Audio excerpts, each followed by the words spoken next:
గురుగారు పూర్వం చేటలను వాడుతుండేవారు బియ్యం చెరగటానికి కానివ్వండి, ధాన్యం చెరగటానికి. ఇప్పుడైతే ఆ చేటలు దాదాపుగా కనుమరుగైపోయాయి. అయితే ఈ చేటలు వాడకంలో శుభాశుభాలు ఏమైనా ఉన్నాయా? చేట తప్పకుండా. చేటను ఎడమ చేతితో పట్టుకునరాదు, చేటలో పాదములు ఉంచరాదు, చేటను బోర్లించరాదు, చేటను ఖాళీగా ఉన్న చేట అలా నేలపైన బారుగా పెట్టరాదు, గోడకు వాలించి పెట్టాలి.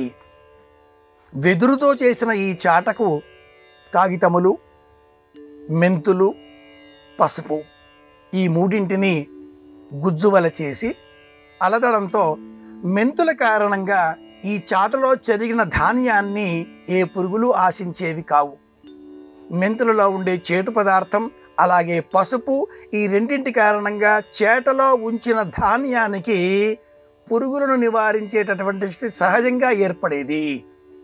అలాంటి ఆ చేటను గ్రామదేవతలను అర్చించే సమయంలో వినియోగించాలి. అప్పుడు మాత్రమే చేటలో పసుపు, కుంకుమ, బియ్యము, బెల్లము వీటిని ఉంచాలి. ప్రాంతీయ ఆచారాలకు లోబడి పెద్దలకు బియ్యం ఇచ్చేటటువంటి అమావాస్య, పితరమాస ఇలాంటి సందర్భాలలో కూడా చేటలో బియ్యం, కూరగాయలు అన్ని పదార్థాలు ఉంచి అర్హత గల వారికి వాయనంగా ఇవ్వడం సంప్రదాయం.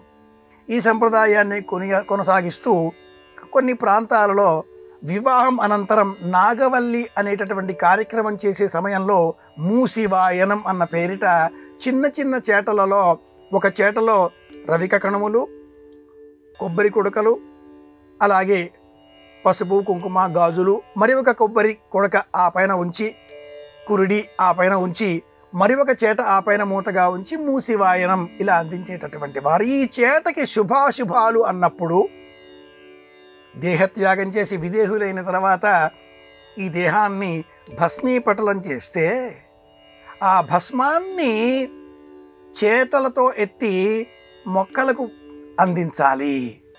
అశుభంలో కూడా చేట ఉపయోగపడుతుంది. వంట ఇంటిలో చేట లక్ష్మీ స్వరూపం.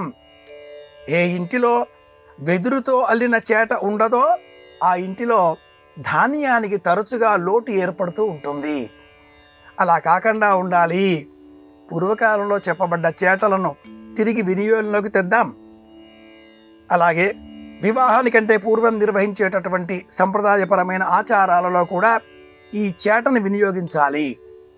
రోలు, రోకలి, కుందెన, విసుర్రాయితో పాటుగా చేట కూడా ఉంచాలి. వీటికి దశ యజ్ఞ ఆయుధములు అని పేరు. వేదం ఇలా వర్ణిస్తుంది. చేట ఇంట్లో తప్పనిసరిగా ఉండాలి.